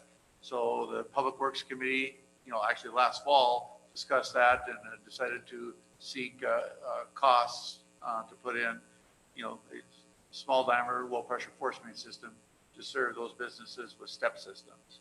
So that was also received. Like I say, and that the 2 figures were there. There were, one Anderson Brothers about 116, Knife River 123. The engineer's estimate was 118. So you received, city received bids that were, I'll say, in the ballpark. It wasn't 190,000 because that's what we talked about at Public Works. If the cost came in very high, the city would not consider it. So that's what we have before you this evening is the the recommendation, to award the base bid to Knife River for the street project. And then if the city so chooses, also, they would be awarded because they can't pick one contract the other because all their mobilization and all their other costs are in the base bid. So then they would complete the work for the alternate at the same time. So those 13 properties, they would be required to hook in? Well, that's up to, that's in the city ordinance. So Jenny, Our ordinance does speak to that, but I would imagine that the council would maybe want to work through some flexibility with those property owners. I believe some have expressed interest in hooking up right away, but some certainly probably don't want to have that cost. And we can, I certainly would be open to coming up with a timeframe that we would want to get all of those hooked up at some point. I reviewed our sewer fund activity from last year since we just had our audit completed, and our sewer fund is very healthy. We added to our fund balance quite significantly this last year, so I think we're in a really good position. And this will also, I believe, position us for any future growth. If Hazelwood is extended further south, so that we would allow, so we're kind of setting ourselves up for potential, new commercial activity in the future. So I would recommend that we do that and work with over the next couple of months coming up with what that looks like for the hookup piece of it. Mr. Chair. Real quick question before I forget. Don't you remember yours? I think we talked about this at some point, but remind me, so is that all gravity from there to the ponds, or is there a lift at some point? Okay, so you have a gravity manhole at the intersection of Hazelwood Drive and Lower Lake Road. That flows north by gravity to your lift station 1. Then from lift station 1, it is pumped to the ponds. So this low pressure system, similar to the low pressure system that serves along Diswell Lake here, pumps to the gravity system, i.e. the manhole, the existing manhole at Lower Roy Lake Road and Hazelwood, then flows north by gravity to the lift station, and then gets pumped back to the ponds from there. Okay. Go ahead now. Just refreshing my memory, the Public Works Committee saying that they want to extend the sanitary sewer along Hazelwood south of Roy Lake. I know that there was some discussion to do that at one time, but I didn't know it was decided to do that. I believe we did, yes. Yeah. The discussions that I had and I recall was we're going to be ripping the road up anyway. Mm-hmm. Now's the time to put it in. There's some places that will hook up right away. Mark Turner, for example, said, because right now I think he's operating with He operates with a holding tank. tank. And he didn't want to put in the drain field and all that. If it's going to happen, he'll just hook up the sewer right away. So since we got the road tore up, now's the time to do it. And then my 2 cents on it, although it hasn't been, I don't think we made a decision or said anything at Public Works as a recommendation this way. But where I was at with the rest of the business, with the rest of the people down there, was when they fall out of compliance, or if they come in for a building permit to redo something, then they would have to hook up at that time. In my former life, when we did the sewer projects, it was under the auspices that there was no hookup charge right away, but if the sewer system failed, then they had to hook up to the city services, which gave people anywhere from 5 to 15 years to hook up. Yeah, but we also are going to be bringing forward the new ordinance, hookup fee schedule, the new ordinance. Yeah. We're still working on the Finalizing new. that, yep. Tom rewrote it, and it's in the between Tom and Tom, so it's being looked at. We have. Okay, I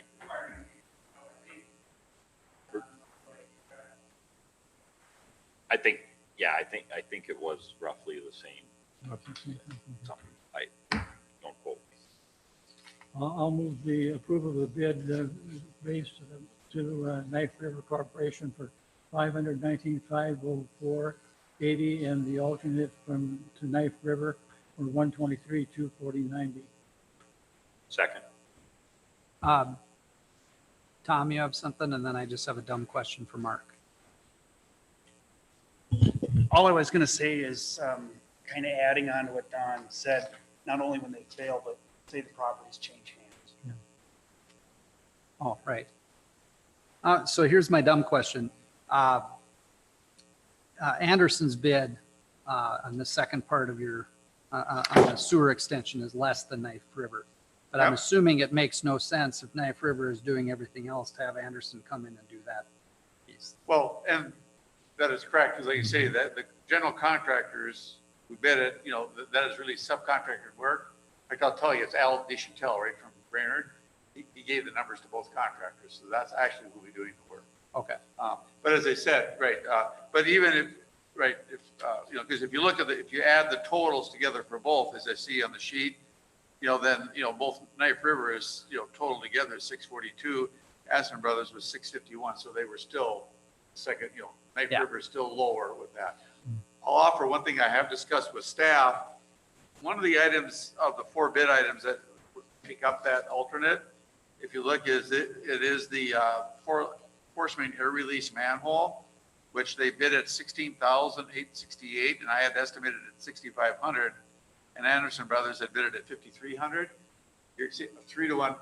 I have spoke to the general contractor, let him know. I mean, that we may not need that, so we may change order out that line item on the award, because my recommendation to the city is we're not going to spend $16,600 on an air release manhole. So I've had that discussion with staff already, had it with Knife River Corporation. And so, like I say, that you're going to award on what was bid. But then, like I say, the city, may actually issue a change order with that. Okay. I got 2 things. Just one quick question. Do we increase the tonnage for the whole length of Hazelwood? Yes. Okay, not just one section? It was Public Works at the review, a lot of discussion. That went to a 9-ton design. Okay, yeah, that Copper Creek or whatever is there, they're getting a lot of trucks. Yep. Obviously, Stumble still has a lot of trucks going both ways. And then just got a text from one of the businesses along Hazelwood, and this is the first she's hearing about anybody hooking or doing sewer south of Lower Roy. So if we have gone out and talked to people, they aren't aware of that. So, but I don't know if that's part of the deal or not. If we've talked to any I'm sorry, I missed the, businesses or residents along Hazelwood, south of Lower Roy, about doing this. well, letters will be mailed and communication will go out once we have approval to actually do the project. Okay. So yeah, absolutely, we will share with them the timeline and all of those things. Yes. Gotcha. Okay, Tom? we have a first and a second. Any further?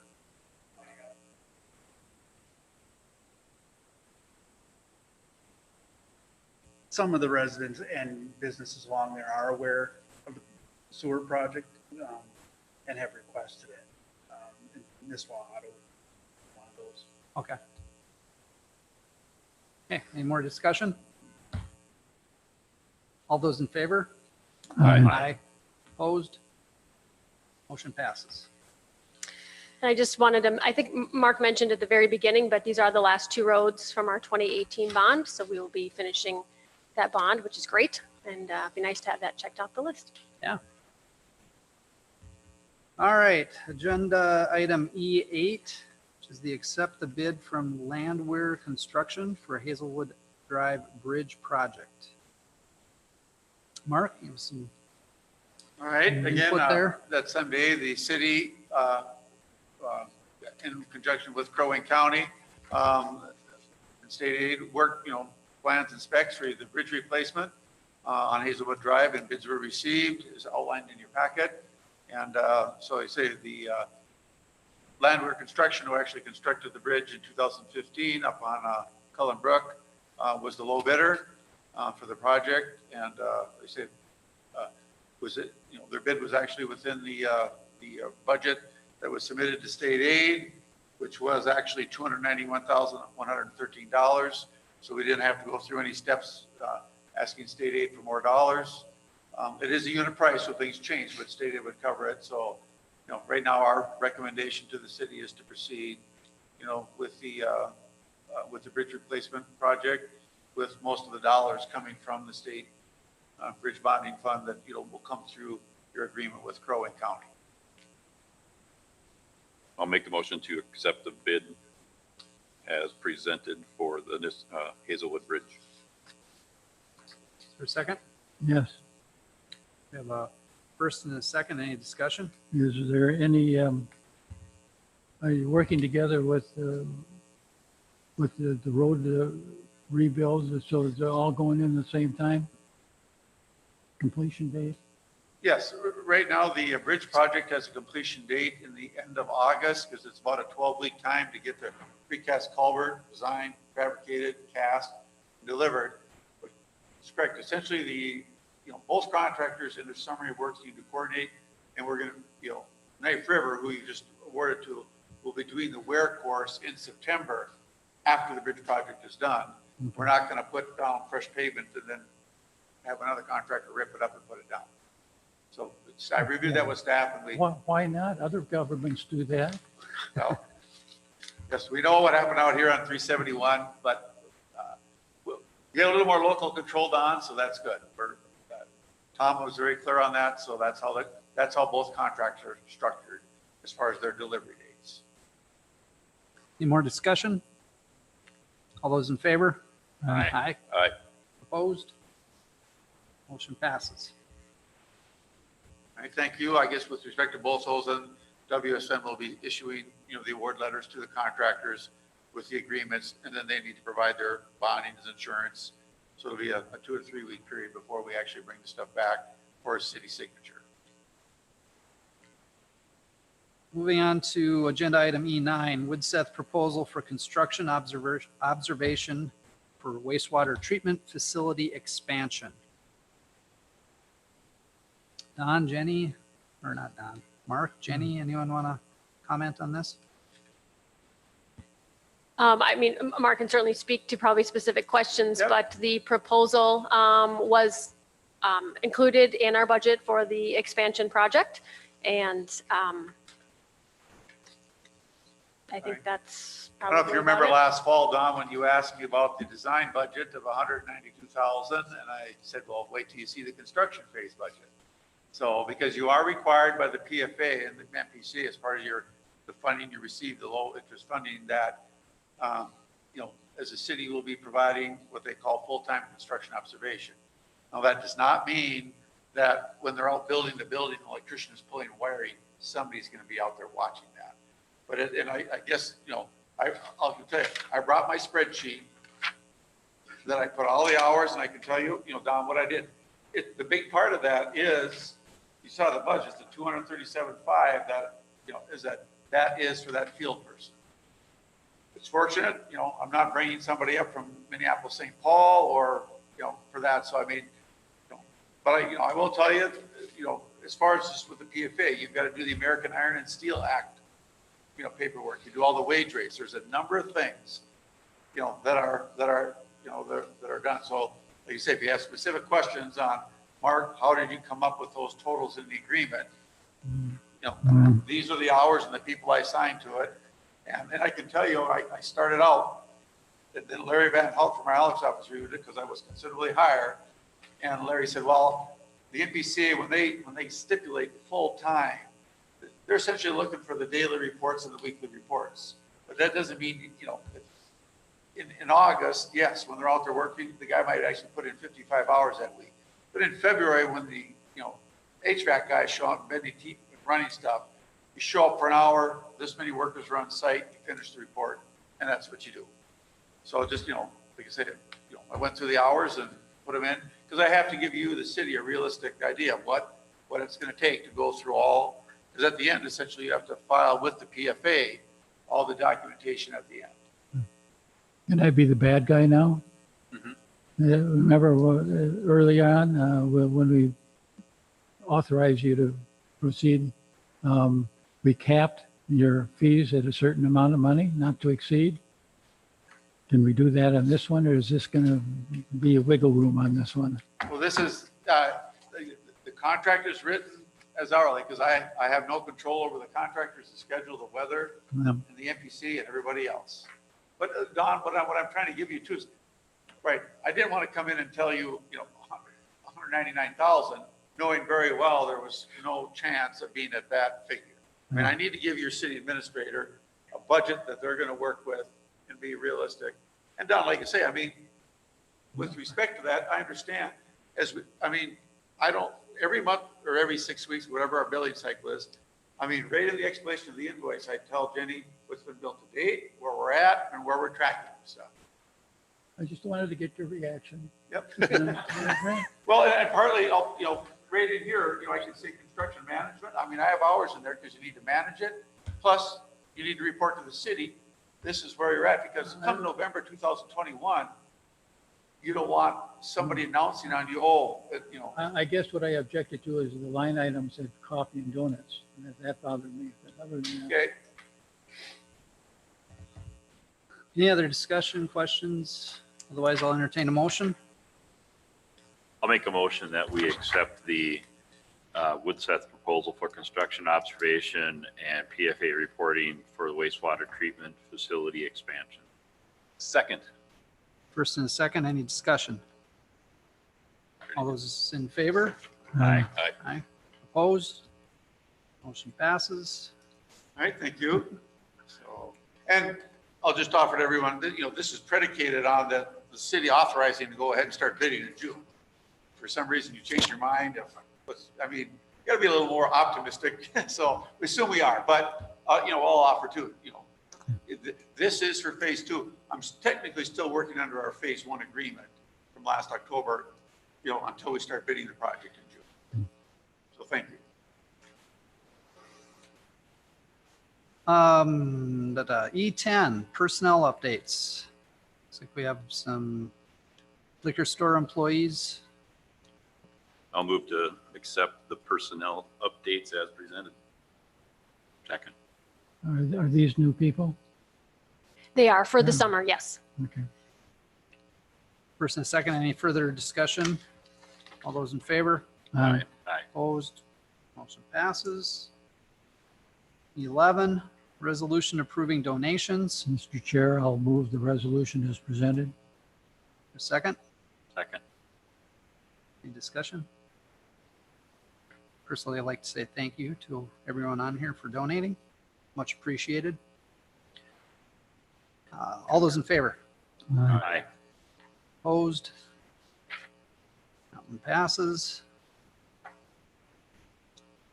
E12, recommendation to hire Kennedy and Graven as the city's labor attorney. Jenny? Thank you. Councilmember Ryan and I conducted a couple of virtual meetings with 2 labor and employment firms as recommended by Mayor Lee Abrams of our former firm before she retired. And so John and I had a couple of very nice conversations. We had just a short list of questions and then just sort of, wanted to get to know the firm and the attorneys potentially that would, help represent the city. And our recommendation both was to hire Kennedy and Graven as our city's labor and employment attorney. We would do that for 2020 and then re-up for next year, assuming things are going well. Want to, get through an initial period and make sure that it's a good fit and things are going well. Yeah. Questions? Entertain a motion? I'll make the motion that we accept the recommendation to hire Kennedy and Graven as our new city labor attorney. Second. We have a motion and a second. Any discussion? All those in favor? Aye. Opposed? That one passes. E13, draft lease amendment between City of Nisswa and American Tower. And Jenny? This is for council information at this time. We wanted to at least provide this information to the council regarding our cell tower and that American Tower, who we currently have a lease with, has engaged the city in extending our lease because they have subleases that they have to work with as well.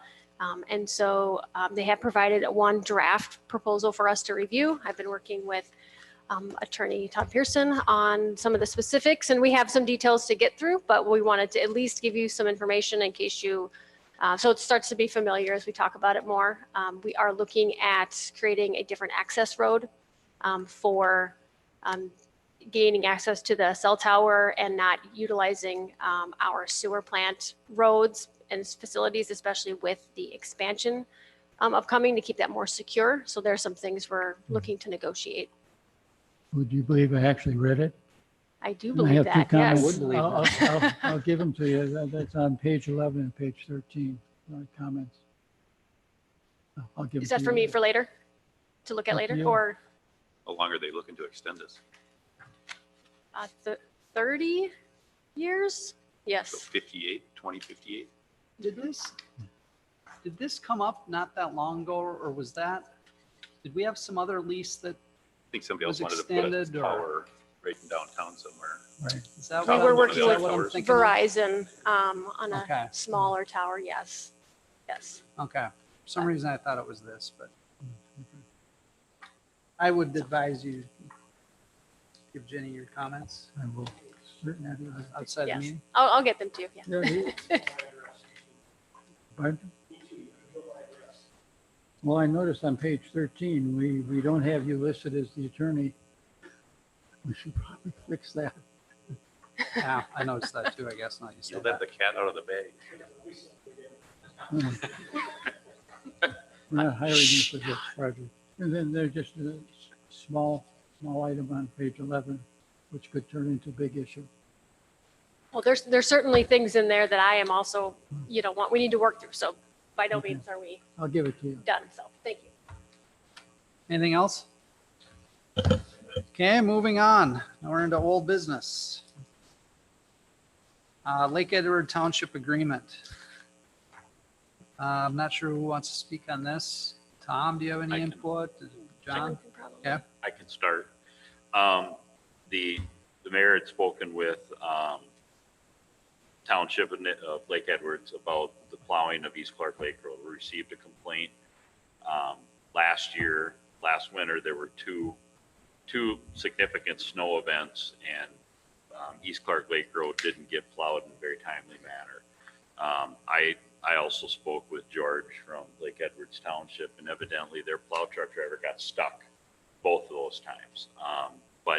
And hopefully we don't have that issue again, but that prompted the complaints and whatever, and the mayor presented that information to us at the last meeting, spoke with them. The Public Works Committee voted 3 of the parties, the majority voted, it was a 3-1 vote that we go ahead and agree with what was outlined in the mayor, although it's outlined more, in order here, where they will take care of the maintenance, which includes crack sealing, patching, pothole patching. If we have to cut out a large patch or do something like that, it would be a shared cost, but basically everything they're doing right now. Okay. Repaving of the section of the road would be shared, our portion versus their portion. We'd share, we'd pay for ours, they pay for theirs. Then we do the snow plowing. I did notice in here, it made a comment that I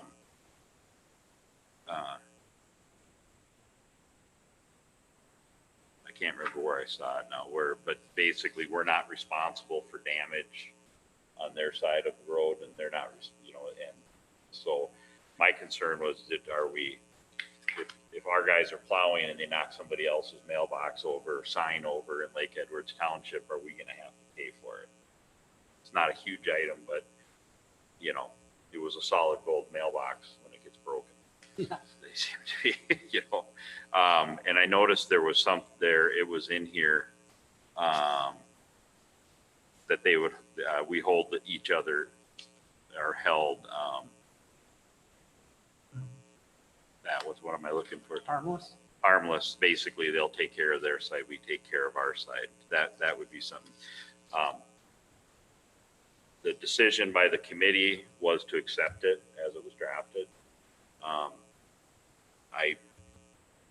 I want to support the committee.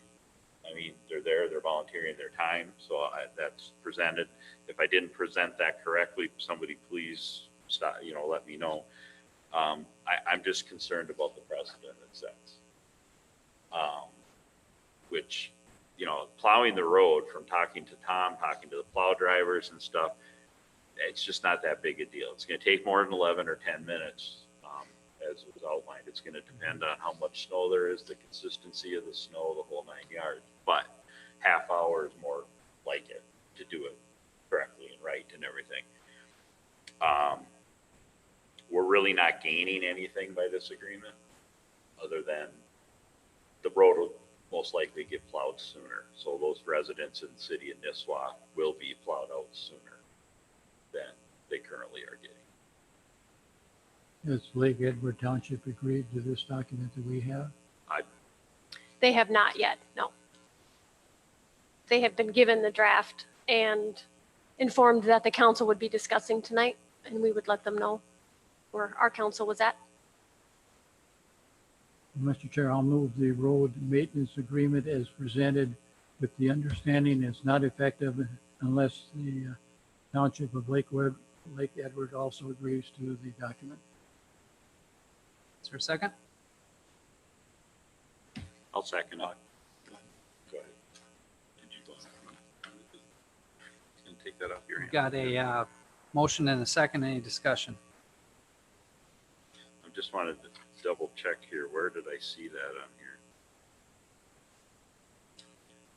While you're looking this, and I know the answer to this, I guess, or I'm pretty sure I know the answer. So when we originally, there's sort of the swap with, is it Lower Cullen or whatever that other road is? Middle Cullen, where we still will plow that road. Yes, Right. the net effect of what you're agreeing to is the city of Nisswa is going to assume the cost for plowing additional miles of road that Lake Edward has been taken care of since that agreement was in Right. place. Okay. Any other discussion? I can't see what I'm looking. I thought we had something in here where we weren't responsible for damage on their side, but I can't see it. I don't know if it's really that big of a deal or not, but I think it muddies it up a bit too much. I mean, I know our guys are pretty good, obviously, you know, things happen as far as mailboxes go, but I don't believe it's a significant issue we deal if with. it becomes, each year. I would becomes prefer one that we can either always. they plow it or we plow it. Right. No, I was talking about damage to mailboxes and Yeah, stuff. that is less of a concern to me. I mean, Yeah. We can worry about it if it becomes a problem. one thing I would say, if this kind of an issue ever comes up again, we would plow any road in the area in an emergency. All we need is a request from a police chief, fire chief, ambulance. We will get emergency services to someone that absolutely has to have one. But I think in this case, it wasn't that clear, and we weren't requested today, but the incident occurred. Yeah. Well, for discussion, I'm not crazy about this. I don't like just taking on an additional expense, but that's fine. I'll follow the Public Works Committee recommendations. So, any other discussion? All those in favor? Aye. Aye. Opposed? Motion passes. Still under old business, information regarding proposed liquor law changes in grocery stores.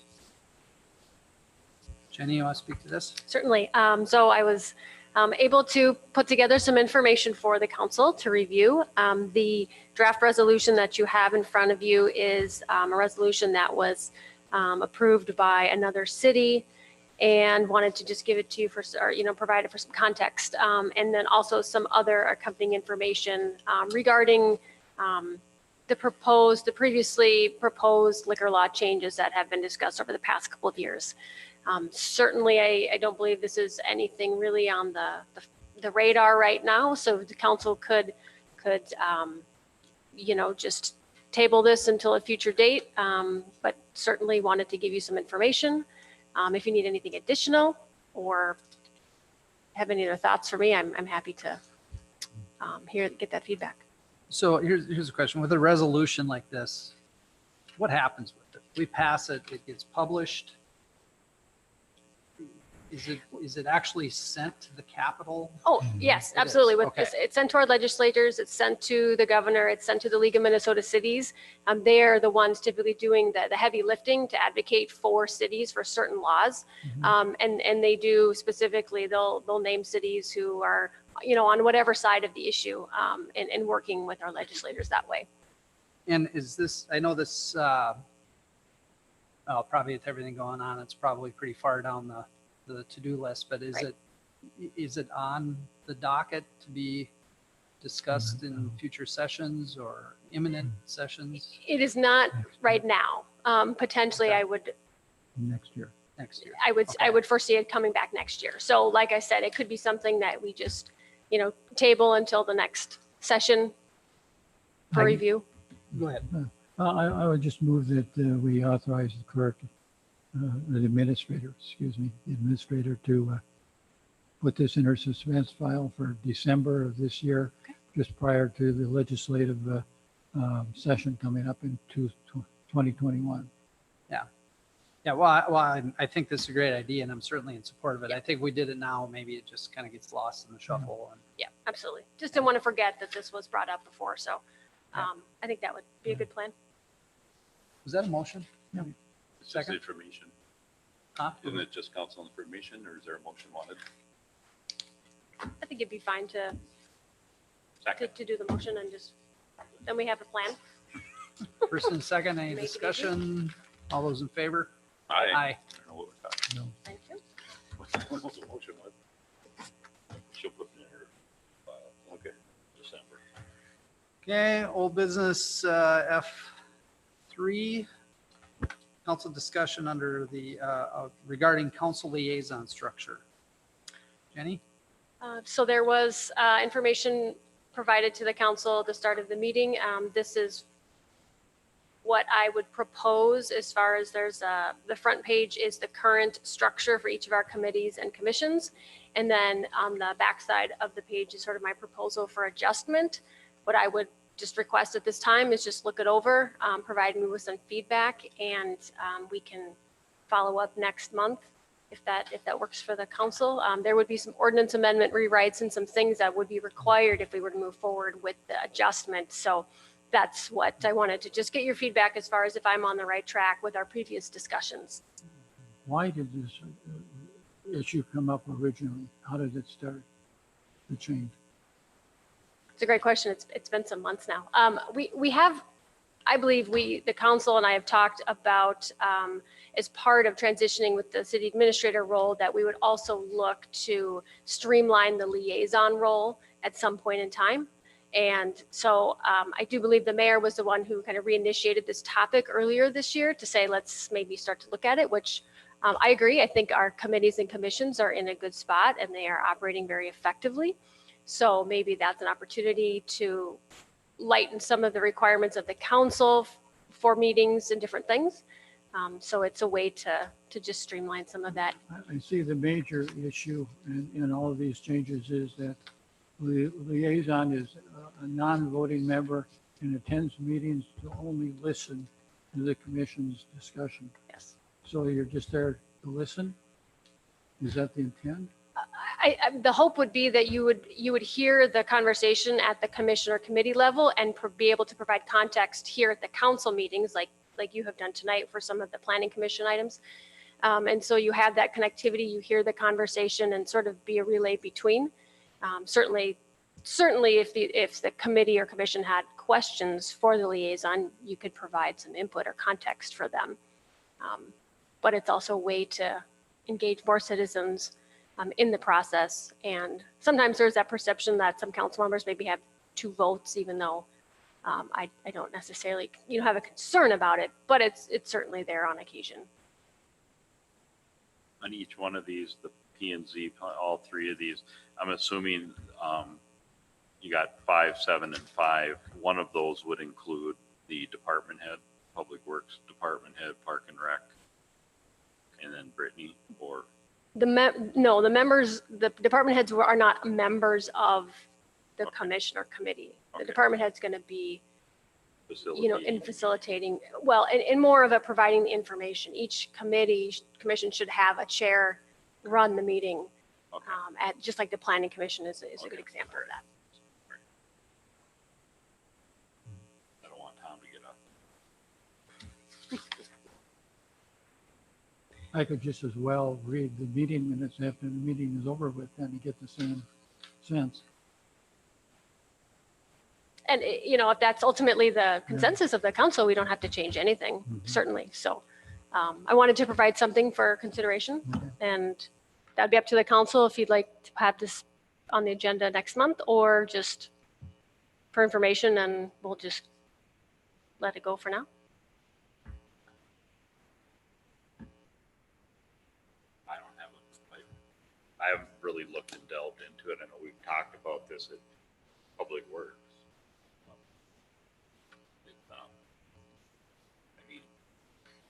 Park and Rec already kind of operates this way, and I'm the Yes. liaison there, but I'm a non-voting member. So, I don't know, maybe let us two on. read this, think Okay. about it for a bit, maybe bring it up in another 2 months or something. Okay. Does that sound Maybe fair? get some of the other big projects off our plates, and July is a Great. good time. Okay, that's it for those agenda items. Council reports. Mayor?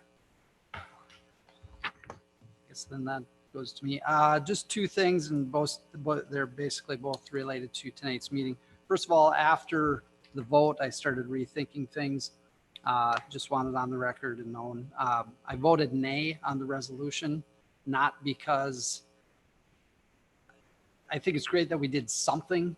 I voted nay because I didn't think it was enough. So I just want that known. And then I guess also, and maybe I'm being petty, but I think it's very unprofessional for the mayor to leave a meeting because a vote did not go the way he wanted, and it's disappointing. So I'll leave it at that. I've learned over the years, there's a time to talk and there's a time to not say anything. This is a time to not say anything. I guess I'll echo Gary's second comment and disappointment of the actions of the mayor during everything. It's not always easy. When times get tough, it's not just get up and leave. I would also echo that, but I just want everyone to know that when you're talking personnel matters, you got to be so careful because you can end up in a world of trouble very fast. Yeah. And that's not what we're here for. We have an obligation to the citizens, and part of that obligation is making sure we don't put the city in harm's way. Otherwise, we see the upcoming meetings, and entertain a motion to adjourn. We're having so much fun. Why? So moved. Second. All those in favor? Aye. Aye. We're adjourned. Thanks, everybody.